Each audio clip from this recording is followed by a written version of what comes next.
Hi, everyone. Thank you so much for joining us today for Filling New York City's Emergency Food Gap. I am Chris Grace. I'm CEO at Foodprint Group. We partner with food, hospitality, and corporate office teams to eliminate waste, and we are so lucky to work with restaurants, hotel groups, food retailers, and other food businesses here in New York, which is our home, and globally, to reduce waste and recycle more. Right now, we are working really hard to figure out how to help our clients who are facing incredibly tough times, as you all know. And so we've pulled together this webinar series. This is the first of a series of 4 webinars we've organized that are based on questions we're hearing from our clients and friends in the food community.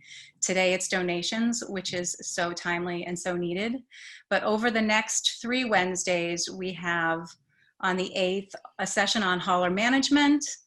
On April 15th, a session on waste hauler management, and what's changed in the current environment. On April 15th, we're going to be talking about takeout and delivery during COVID-19, takeout and delivery being brand new to a number of companies that we work with.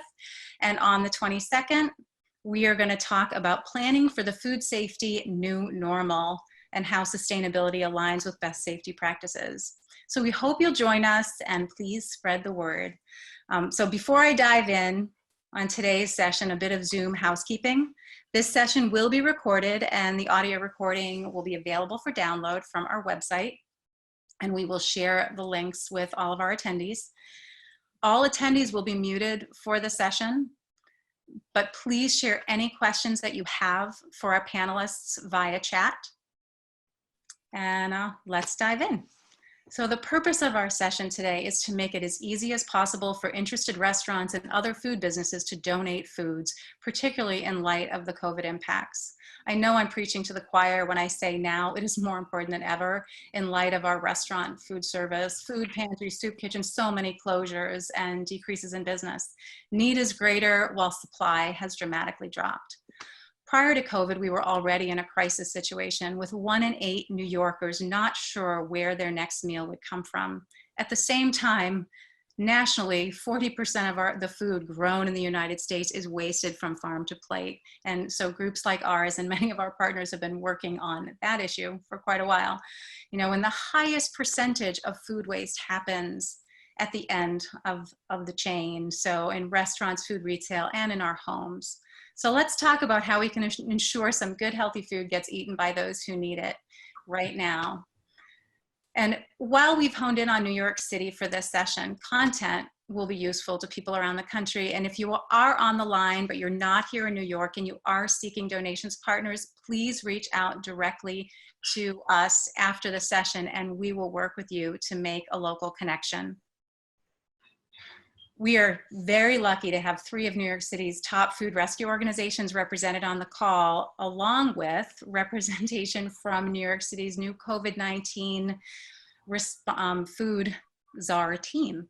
So we have Matt Jozwiak, the CEO of Rethink Food. We have Dana Siles, regional coordinator at Rescuing Leftover Cuisine. Courtney Lum, who leads procurement and logistics at City Harvest, and Monica Wizocki from New York City DSNY historically, but now she has moved over with Commissioner Garcia to work on our emergency food and food supply responses in light of COVID.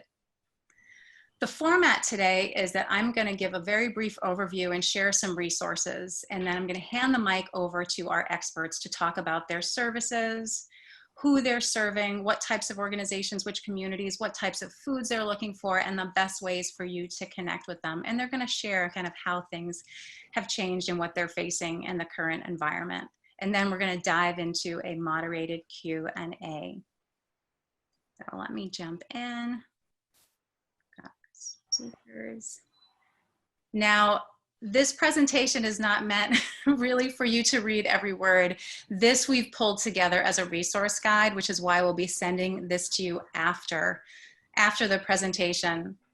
But really, the goal here was to put as many resources and potential partners in front of you as possible, and connect you right here on this call with some great organizations working here in New York City.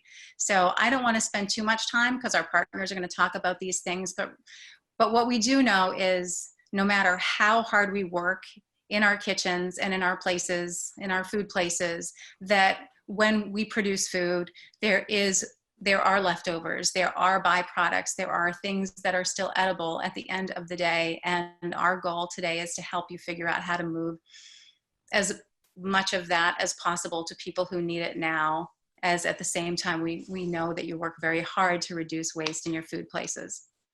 So take stock of what you have at the end of the day, and then reach out to active donations partners. We've put together a list of partners we know are still picking up right now. There are hundreds of organizations that are still receiving donations, and that's and you will hear a little bit more from Monica about how to make a connection to food pantries and soup kitchens in your own community and how DSNY and her team can help. So reach out to donations partners. You're going to be seeking those who are good matches for the quantity and the types of food you have. And again, you'll hear more from our experts on what they're looking for. And hopefully that will help to move some food right away. And then you got it, we're looking at food safety in this process. We're working, you guys are restaurants, food businesses, food processing operations, you know food safety. So we're not going to try today to teach you anything that you don't already know, but our participants will talk a little bit about what they're dealing with in light of COVID, and anything that has changed. First, we want you to know that food donors are protected by the Federal Good Samaritan Act, which was signed into law in 1996 under Bill Clinton. We still hear all the time when we're working with companies that they're concerned about liability and food safety issues when they're donating foods. There have been no lawsuits on record in the history of food donations here in the US. And not only do we have federal protections, but New York State beat the federal government to the punch in 1981 with our own Good Samaritan Act that covers canned, perishable, and farmed foods here in New York. So please don't let fear of liability get in the way, particularly when you guys are so good at handling food. What foods can be donated? If you would serve it to a customer or a staff person, it can pretty much be donated. So really, really kind of step back and be creative, and don't rule things out easily. Obviously, you want to avoid things that you wouldn't serve, that you wouldn't sell: dented, swollen, leaky, rusty canned food, dry goods that show evidence of moisture or pests, food package, anything that comes in packaging that has been opened and you're not trusting the safety of that food. And then some partners will have concerns about certain foods. So for example, prepared but uncooked. So think sushi. There are some challenges there, but for the most part, if you would eat it, please consider donating it. And we've brought together partners at different scales, so no amount is too small for some of our partners here in New York City. Again, food safety, you know this, and we are just hearing from our clients that things are even just getting more stringent as they figure out how to deal with COVID, and how not only are they continuing to do best food safety practices in their operations, but they're having to deal with if a staff person is ill, how to handle this, how to, we have examples where clients, if one person is testing positive for COVID, everyone is going home and being quarantined for 2 weeks. A new team is coming in, the place is being sanitized, the prep space is being sanitized before people come back in. And we're seeing a real high level of communication. And I think that's something that we would really encourage, a high level of communication with your customers. We also want to see that high level of communication with your donations partners. And again, we'll hear a little bit more about safety issues later.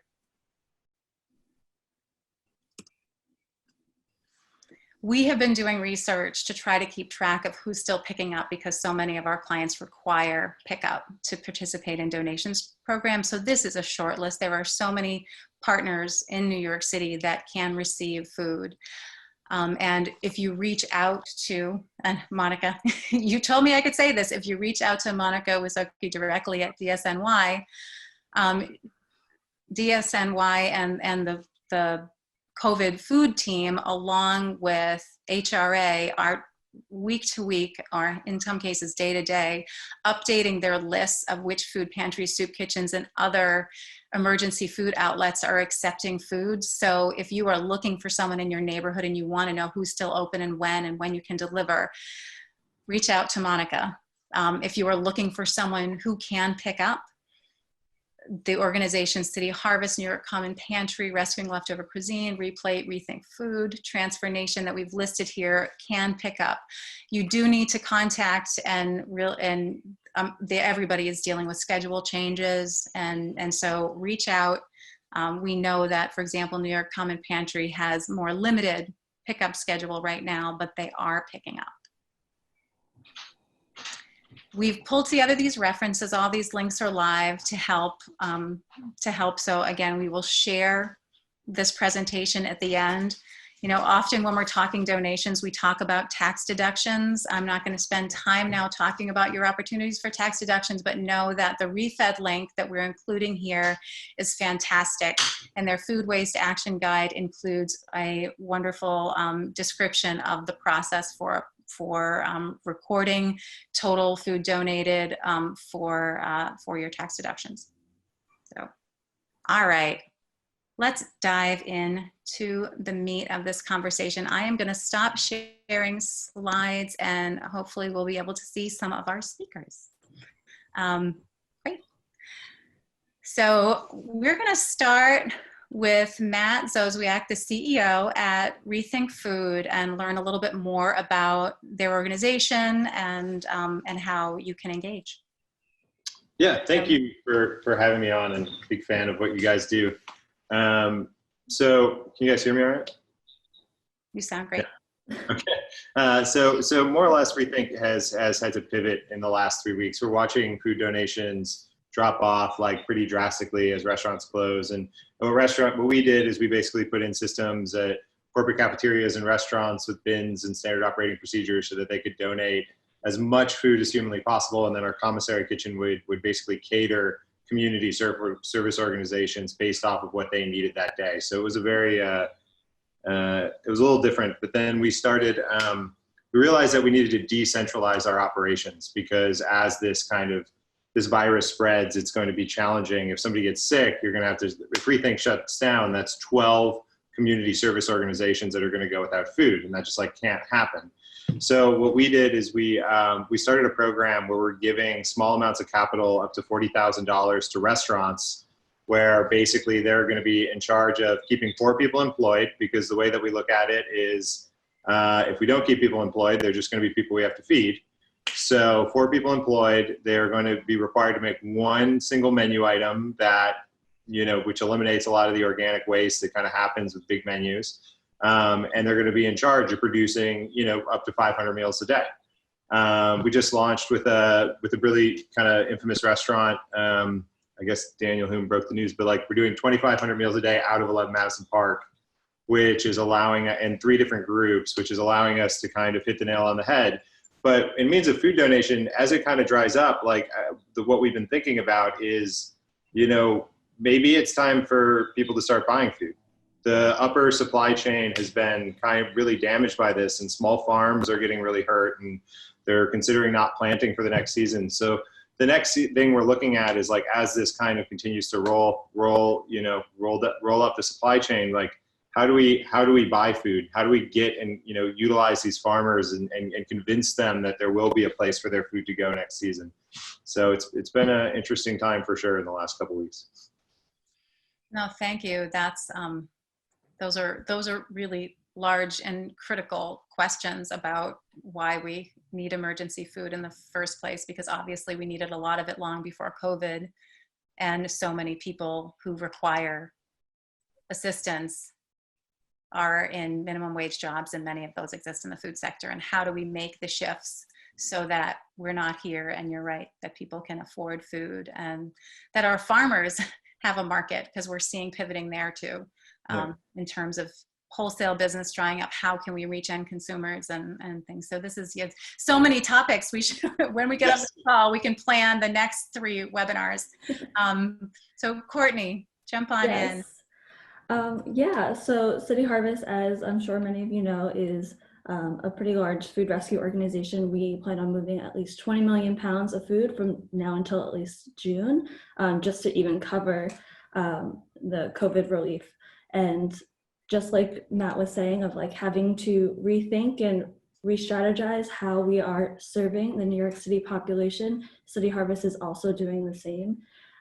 So on a local level, we have been working with a lot of our restaurants, and as they close or as they reprioritize what they are able to do and capable of doing, we've been actually seen an increase in donations from them, and then a trend of once those restaurants closing, they're opening up and preparing meals for our agencies, for our staff, for those that are helping out. In terms of distribution, as I was saying before, it's been, again, a day-by-day change when we reevaluate what our network is capable of receiving. And that really is starting to shift how we even bring in the food. We're looking at trying to bring in smaller packaging. So, our smaller agencies and networks can distribute food more easily. We are a large organization, so we tend to run in pallet sizes. And now we're rethinking, okay, how do we get 5-pound bags? How are we going to make it not just 5-pound bags of potatoes, but how can we make sure that there's a variety of product in there? So, we can practice social distancing, redistribute in a really safe way, and, kind of alleviate some of the stress on our network and our agencies. So things like that, we're really strategizing and thinking, and it changes every single day. I think, Matt, what you brought up about the larger scale of thinking for the supply chain is really accurate as well. So another branch of what City Harvest does in terms of food sourcing is working on a national scale and a national level. So that's actually what I have been working on with our food bank members, across the country, some farms, and just how we're able to reevaluate the top level supply chain. And even they're thinking, our food banks, our networks need smaller packaging, and how they can even prioritize and shift their workers and their employees to get that product along. So it's happening on all different levels, and it happens every single day that something seems to change. But at the moment, we're really focusing on shoring up our partners and just making sure that we are getting the most food as possible that is needed and wanted to the right sources. That's great. Thank you. Again, there's so much to unpack in all this about the broader food system. Yes. Here. And I mean, one of the things, we worked really hard on over the last few years was state legislation to provide funding for farmers to pick, pack, and ship foods for donations, because the federal program just really didn't support the farmers of the scale, generally LLCs, the farmers of the scale we were working with. And I think this might be something we really need for the food sector in general right now as a Band-Aid. Like, how do we provide more funds to the people who know how to make food to get that food to the people that need it today? It's really an interesting thing. So Dana, tell us what's going on at Rescuing Leftover Cuisine. So first of all, I want to thank you for having us. And you guys, Matt and Courtney, are doing amazing work. So it's really incredible. So my name is Dana. I'm the New England coordinator for Rescuing Leftover Cuisine. I'm speaking on behalf of Robert Lee, who's the co-founder, who runs the New York City operation where we're headquartered. And Rescuing Leftover Cuisine is a nonprofit that provides a volunteer platform to pick up excess food from food service providers and then transport it to human service agencies. We basically match the donor to the recipient based on schedule, location, logistics, how much food storage they have, what exactly they need, who they're serving, when they're serving them. There's so many logistics to factor in. And Matt and Courtney and I were joking around before the session started how everything that we have essentially matchmaked over the past few years has been turned inside out and upside down the last few weeks, and we've basically reinvented the wheel every single day this past few weeks, and we will continue to do so. And the way our operation works is we don't have a minimum food requirement, a minimum amount of pounds of food requirement to pick up food. So we'll pick up as little as 5 pounds of food, because 1.25 pounds of food is the equivalent of one meal. So we don't see it as 5 pounds. We see it as 5 pounds times many, many, many opportunities. So we're good at filling in those cracks. We've even collaborated with big organizations like you guys. I believe Robert told me he worked with you guys last week, City Harvest, I believe. Mm-hmm. So, it's important that we're all working together during this time, and always, but especially during this time, in order to serve those in need. And people who never knew what food insecurity was are now about to experience it, or have had their first experience with it. And it's really scary. But we're all doing our best to serve the public to the best of our ability. As far as volunteer safety, we have instructed our volunteers to wear gloves, to practice social distancing. We're working with the restaurants to bring the food outside, allow a 6-foot distance between the volunteer and themselves, to then transport the food. And then when they bring it to the recipient, same thing. They're leaving the food outside. The recipient is meeting them outside 6 feet away. Everybody's practicing with just being incredibly careful to take care of themselves and to take care of the food properly. And I can answer any direct questions, but that's the in a nutshell version. No, that's great. We will take some questions soon. I'm going to jump to Monica, but thank you so much here. There we go. So Monica, tell us what's happening with the new, talk about a quick ramp up for the COVID-19 response team that's focused on food. Sure.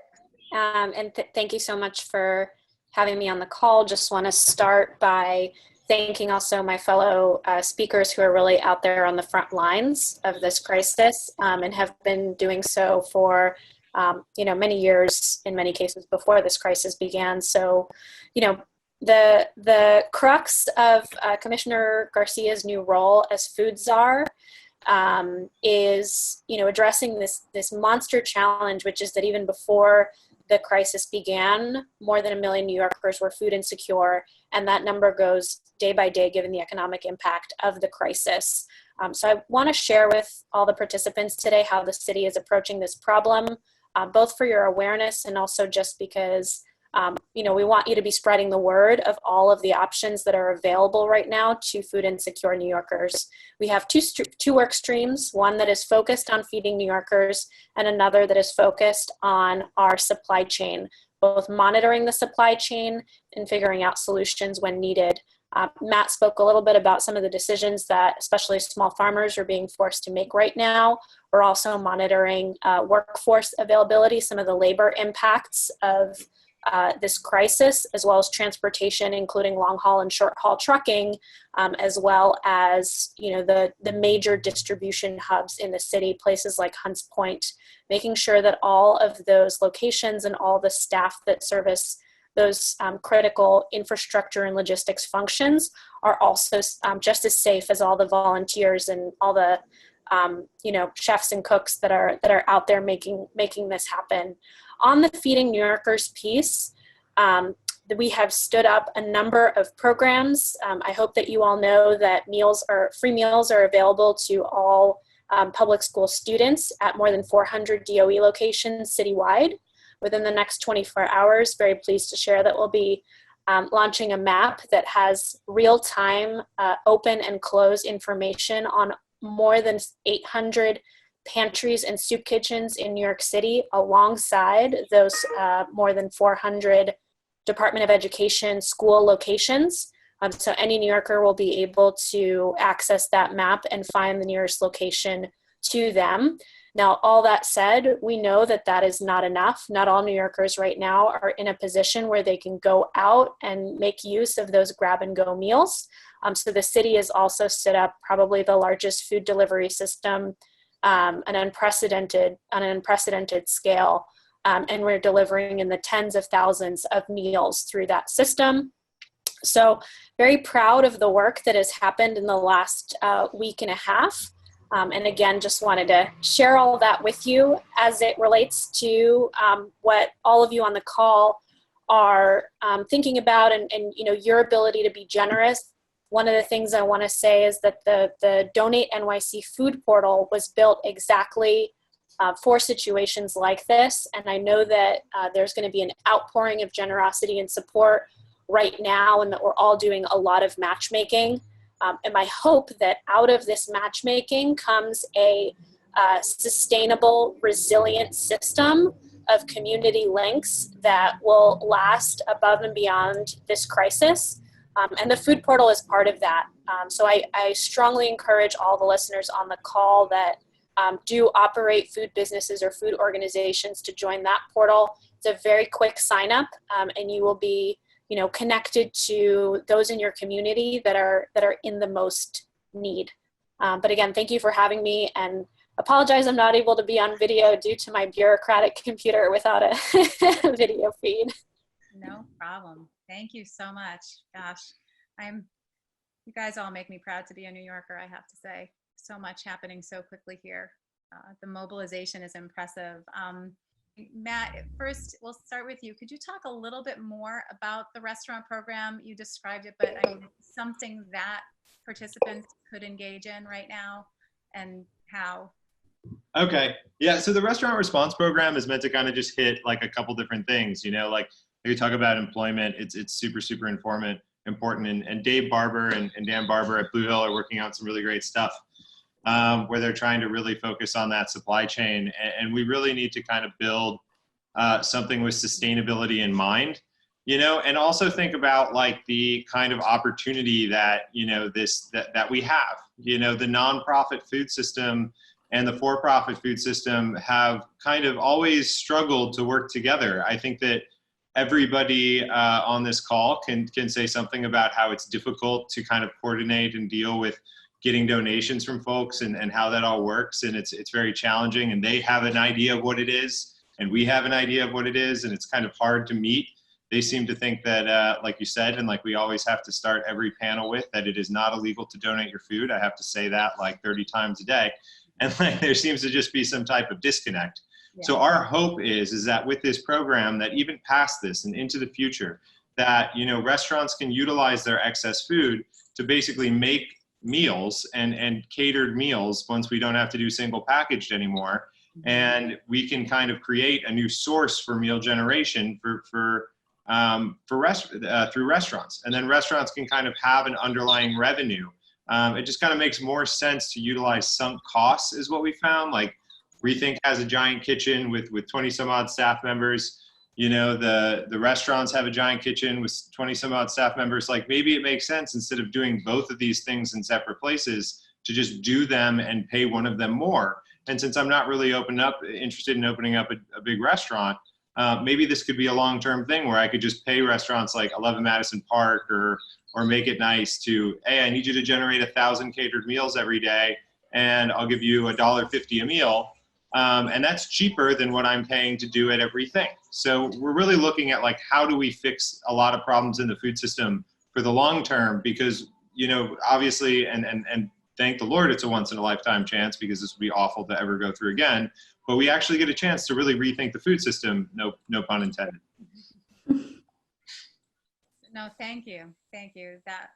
That's helpful. I think that I think we're all sitting here looking at this moment going, okay, this is so horrible, but how do we come out on the other side of this and somehow better for it, particularly when we're talking about the food system.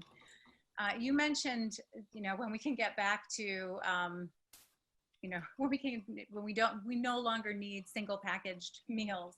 That's a question I have for you all, because so often we're talking about donating either raw ingredients or, you know, back of house leftover line items that are not portioned out. They're, you know, they're in serving containers. And so the question is, what are you looking for from your food partners right now in terms of the types of food, and has it shifted dramatically? And are you looking for more individually packaged, or are you still able to work with partners to prepare to prepare food on site? Like, what has shifted there?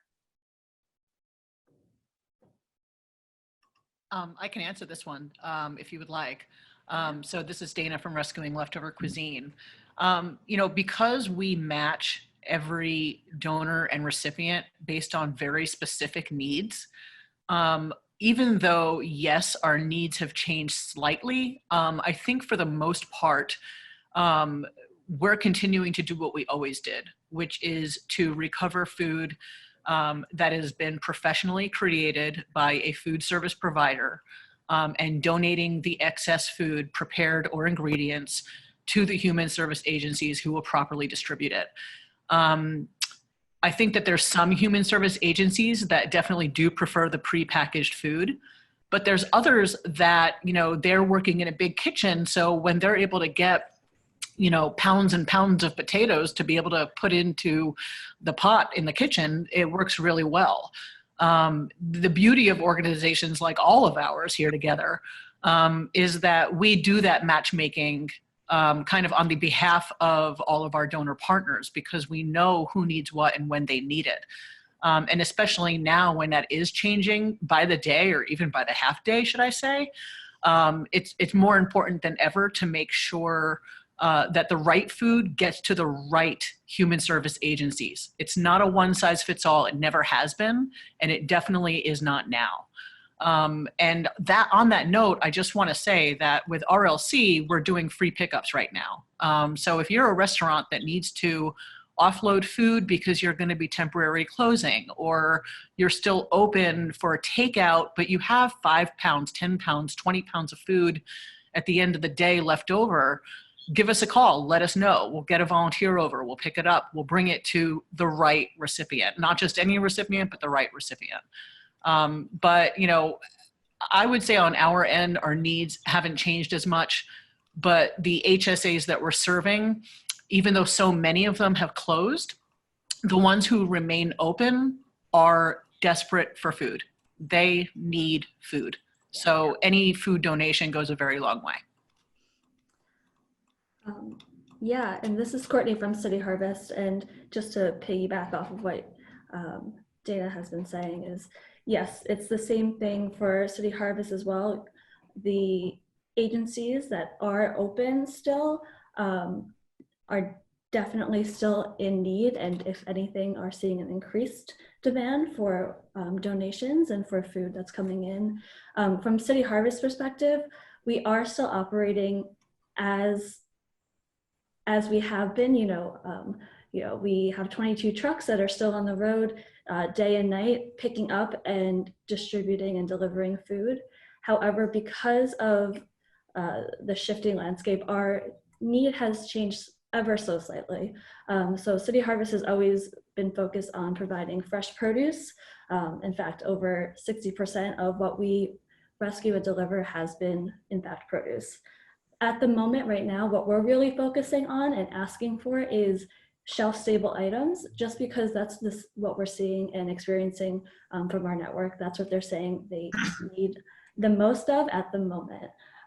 So what they're really saying is, you know, whether they have the capacity to store it or even repack it into smaller packaging to distribute out to the people of New York City. Just like when we go grocery shopping, we're stocking up on, you know, canned goods, beans, frozen items, any kind of shelf-stable things. That's also what our agencies are looking for as well. So although we have and are able to still receive some prepared food, we are definitely trying to put an emphasis on more of the shelf-stable items. But again, we are always, people still need produce, people still accept prepared food. So that's kind of where we are. We are just leaning towards shelf-stable at the moment. Got it. One of the, and I know Matt, you've spoken about food workers already. One of the questions that I received when we first sent out this invite was, how can I support food industry workers who are now out of work? Like, how can I find organizations that I know are trying to particularly target that audience, and you know, including undocumented workers who may be afraid to go to traditional avenues for support. So we're wondering, I know, Courtney, City Harvest, you have your mobile markets that are out in communities that are really there to improve access. Can you talk a little bit about those? And then I'd love to open it up to the rest of the team to talk about that. Yeah, absolutely. So City Harvest has 9 mobile markets all throughout the 5 boroughs. Those are open-aired, free distribution of produce items that we hold throughout every month. In fact, we have 3 coming up just this week in Astoria, Bed-Stuy, and I think we had 1 today in Staten Island. And so what those programs are really just to serve those in the area, anyone who is able and willing to come and, you know, get this fresh produce, they are able to. Our mobile markets have actually seen a 30% increase in attendance. So it's really important that we are maintaining these schedules and continue to distribute this free fresh produce. We've actually adjusted our operations also in accordance to the CDC guidelines. So, you know, we're really adhering to the social distancing, the 6 feet, and all the social hygiene procedures. But again, because we're seeing such an increase in demand from that, some of the testimonials and some of what our staff and volunteers are experiencing are, you know, brand new people that are in fact showing up. You know, a lot of younger people who are coming instead of, you know, in lieu of their adults or their parents, grandparents, they're coming to pick up for them. So we are seeing a lot of fresh new faces, which is very unfortunate. And that's why it's so important for us to be able to continue donating such great fresh product. Thank you. Does anyone else want to speak to how we're reaching restaurant workers and particularly those who may be afraid to show up at traditional human services or community-based organizations if they are undocumented? I think it's Matt here. Yeah, you know, that's what really we're worried about. So like, I think that if it's about getting cash into the hand of the restaurateur, and I know that eating out and takeout and everybody kind of probably stocked up and is cooking at home a lot, but like, you know, try to order some food, you know, and Left Bank, Poulet Sans Tête is this restaurant and that I really think is doing something cool. You know, it's like on their website, you have your order and then it's like donate a meal to a hospital member or somebody working on the front lines. And then they like pack them up and they give them to a hospital.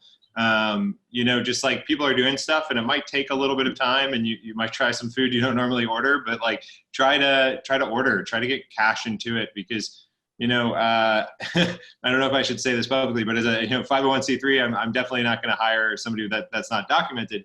But as a restaurateur, I know that restaurants, you know, when I cooked for 12 years, I know that they can do it. So like they can get them cash, you know, nonprofits kind of can't, but I think they can. And they're going to be really dependent on them. And my friends who do own restaurants, I've seen some pretty heartbreaking stories of them, you know, still paying them or still Venmoing them like $100 a week or doing whatever they can. So getting those restaurants like Left Bank and Poulet Sans Tête, like just ordering from them is support. Yeah, no, we are hearing so many stories. Our friends at Cleveland Company, they're a catering company, and obviously that world is shifted tremendously. So they have shifted to home meals. They're making frozen chicken pot pie with chicken grown in New York State and all kinds of delicious things, but they're a percentage of their meals.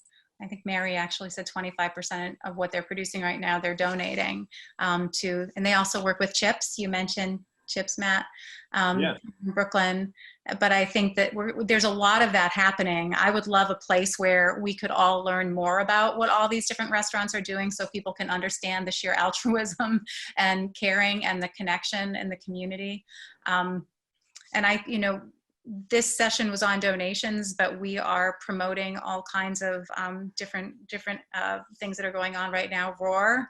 I will send some links after this call, but there are groups that are working to advocate for all kinds of protections, for policies that came out within the CARES Act, and for, that are getting the word out on the New York State Shared Work Program. There are all these programs, that we are hoping our restaurant partners are getting benefit from, that will cover wages and insurance, and for the New York CARES Act, which is if you are going down, because even businesses that are staying open are at 50% or less production.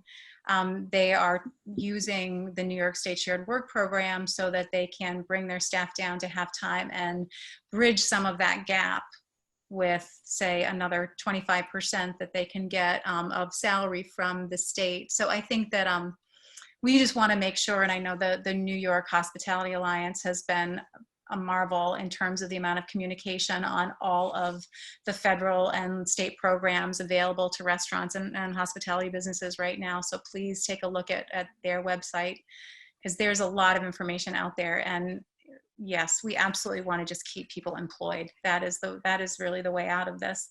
But so back to donations and what restaurants can do now. And I think if we could kind of, if there was, before we open up to group questions, if there was one big idea you wanted to leave the food business operators on this call with, if we could go around the group, maybe we can start, why don't we start with Monica? Why don't we talk, because of what the city is doing, like what do you want? What's the big idea you want to leave with the food business participants on this call? Sure. I thank you for giving me the first take on this. I think that, and you and I, Christina, we discussed this earlier, but I think that the people that are on this call are on this call because they believe, like we do, that, you know, donation is safe, it's effective, and it is just a way of life that we should take with us beyond this crisis, and it is something that we should build into this system to make it more resilient for the future. But I have a thought that maybe everyone on this call has some fellow, you know, friends in the respective hospitality worlds that you're a part of, that you could encourage in this moment. Also, you know, to sign up for the food portal, to take advantage of all the other donation options that have been offered on the call today. You know, the amazing option with Rescuing Leftover Cuisine that, you know, it even includes delivery and pickup. So I would leave you all with the thought of recruiting someone else into this work. That's a good one. Courtney, do you want to dive in? Sure. So City Harvest is still fully operational, and we are always looking for new ways to distribute and to, you know, take in the food that you guys have to offer. Although we do have a larger minimum now of 3,000 pounds, which is about 2 pallets worth of food in order to be picked up. If there's anything under, we are absolutely willing to work with you and other partners to make sure that that food gets to the right place, because at the end of the day, all we're trying to do is distribute food to the network so that anybody and everybody has access to this food, especially in these unprecedented times. So please reach out to us if you ever have any questions, or even if you're not sure if you can donate it. We are always welcome and always able to help and just make sure it gets to the right place, even if it's not directly to a City Harvest specific agency. Great. Dana? Yeah, first of all, I want to echo what Monica said about spreading the word. I think knowledge is our best power at this point. And I think if all of you who are listening can please let your colleagues know in the food service industry that organizations like all of ours exist, that is going to make a very big difference to reduce wasted food substantially and get it to the people who absolutely need it, especially during this time. I think that would be the biggest takeaway. One thing I am going to point on is and I applaud anybody who's listening, because that means you care. That means you want your food to go to the right places and not be wasted and not put in a landfill and put into the bellies of those who need it. And that is of utmost importance. But I do want to say that one take home that I would like to put out there is a kickback for you. This was mentioned earlier. I think, Christina, you touched on it briefly, is the enhanced tax benefit. It's IRC section 170E3. It's an IRC code that the IRS created to incentivize businesses to donate property. And if you're a food business, then your food is your property. So that is something to consider during a time that you do have a loss in income. This will help offset your loss a little bit because you get a percentage of the fair market value of the food that you're donating. So obviously we can go into that another time, another webinar, but I just want to put that out there that it is something that you as a small business should absolutely take advantage of because of the great work that you're doing. That's it. Excellent, thank you. And Matt? People need to spend money who can spend money. And that means like supporting, like everything all the way up from, our Harvest, which is a great, food delivery program. Baldor just launched a $250 thing where you can get a bunch of beautiful produce that was only available to restaurants. Like, please support the innovations. Please donate to City Harvest, Rescuing Leftover Cuisine, really anybody that you can. Like, this is the time where food rescue organizations really need to push and, spend money. There's going to be a lot of stimulus. So it's important to spend it so that we can actually stimulate the economy. Thank you. Thank you. That's great. So I have I'm getting questions from the audience, and I have a couple tactical questions. One is, due to the limited supply of donation packaging, how can restaurants prep their food for pickup? Like, what would you like to see in terms of packaging for the food that you're collecting? I'll take that one if you'd like. That'd be great. So, like I said, we don't have a minimum or a maximum requirement of pounds for pickup. And we are doing free pickups no matter how much weight it is. And that food could be packaged in any way that, as a ServSafe certified food service provider, you find adequate. It could be a Ziploc bag, it could be tin foil, it could be a tin pan, whatever you believe is right. One thing to factor in is to make sure that it's leak proof, because a lot of our volunteers are either on foot or they're putting it in their car. So we obviously don't want any leakage. But as long as it is deemed safe and clean by your standards, then we will take it. And it does not have to be anything fancy. That's great. Thank you so much. I have another question about donating meals to hospitals. Monica, I'm going to toss that at you, because I'm sure that is something that's coming up right now in terms of caring for our healthcare workers.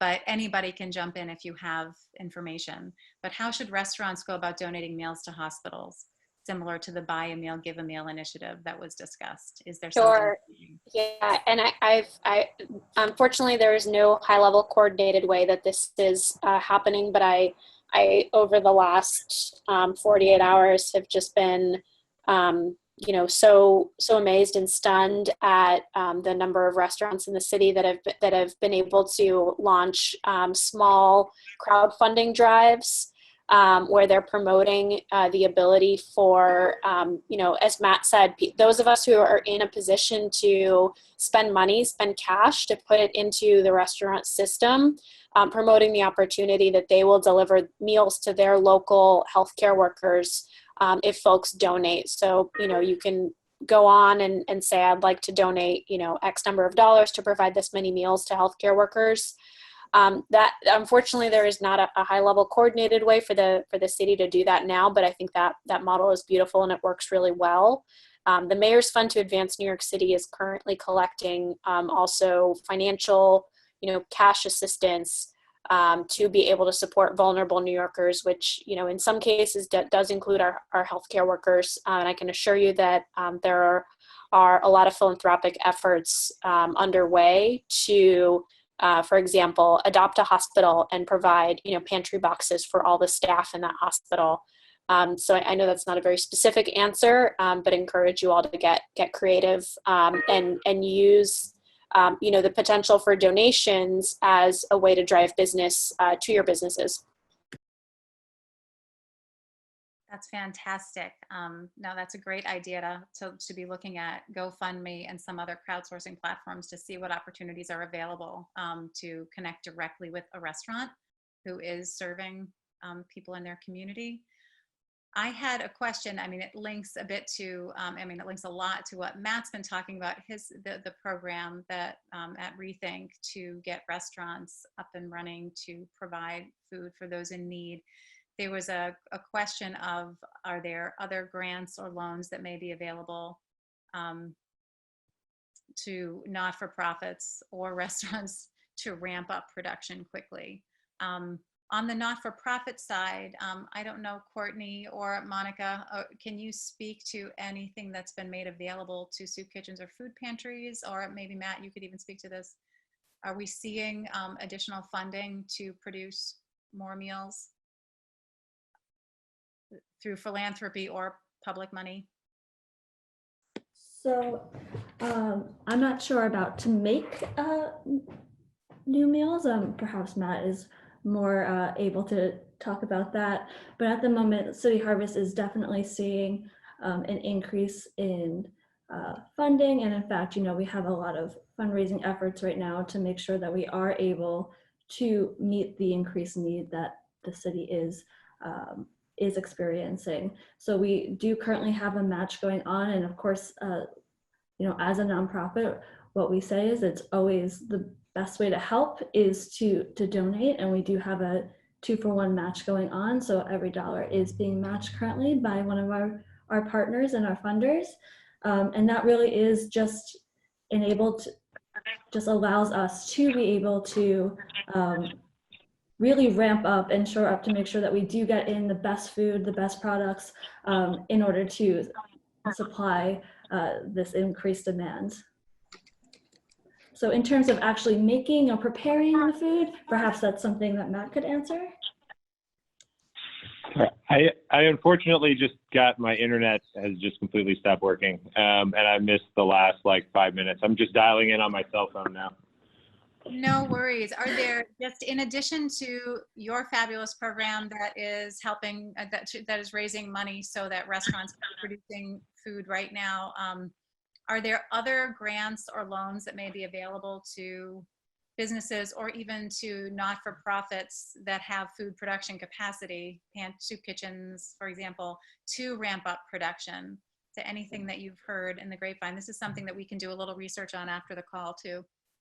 But Matt. Yeah, not a ton. I mean, we have had our philanthropy manager just basically, that's all he's been looking for is just doing that, because it's basically as soon as we get enough cash to do the next one, we do the next one. I think that we'll have 10 by the end of next week, 10 locations. And but yeah, it's been challenging to find. And I think that, this is a time where we really have to look at philanthropy and how the system works, because we don't have time for 3-month grant applications right now. We don't have time for that kind of stuff. We have to the foundations really have to kind of step it up a little bit and have some trust in their charity partners and just, get money out, because the private wealth that I'm aware of that supports us on our board and stuff like that, they want to mobilize things. They want things to move, and they donate to foundations to get things to happen. So sadly, no, I haven't seen a lot about, other than the stimulus stuff that everybody knows and some discretionary funding from city councilmen. But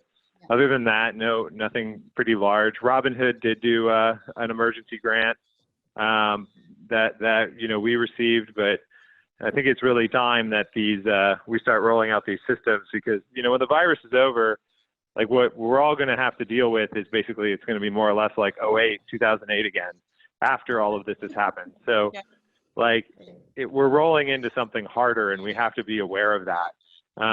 In the food sector, I don't think in the healthcare system, I don't think this is anything's harder than that, but we have to realize that we're really we're rolling into a pretty difficult time for emergency food relief, and we need to be prepared. Right. Actually, sorry to jump back in. I do know that City Harvest is also has teamed up with Met Council to demand that our state government provides emergency funding to support our work and the work of food pantries and food recipients throughout the city, in order to get the New York State Assembly to commit over $25 million in this year's state budget. So I know that is something that we are actively working on as well, but I don't think that will be determined for some time. Well, that sounds like something Yeah. for all of us to advocate for. Yes, absolutely. We Yeah, have Rethink sharing Jilly's message from Instagram this week, because I think Jilly, your CEO, did a really good job of like laying it out really exactly what she is trying to do. So that was really helpful for me, at least, to understand it. Yes, absolutely. And I can't believe I forgot about that initially. But yes, there are efforts to get this funding through the state. All right, we will share that on Instagram and LinkedIn and other places, Jilly's note from City Harvest, so that everyone can get their heads around what that funding looks like. You guys, Courtney, Monica, Matt, Dana, thank you so much for your time today. We appreciate it, knowing how busy you are right now. And so, yeah, our hats off to you for the hard work that you're doing. We're in awe. Thank you. Yes, thank you so much for having us. You too. Thanks for keeping us organized. Everyone stay safe. Thank you, everyone. Thank you. Take care. Thank you, everyone. Bye. Take care.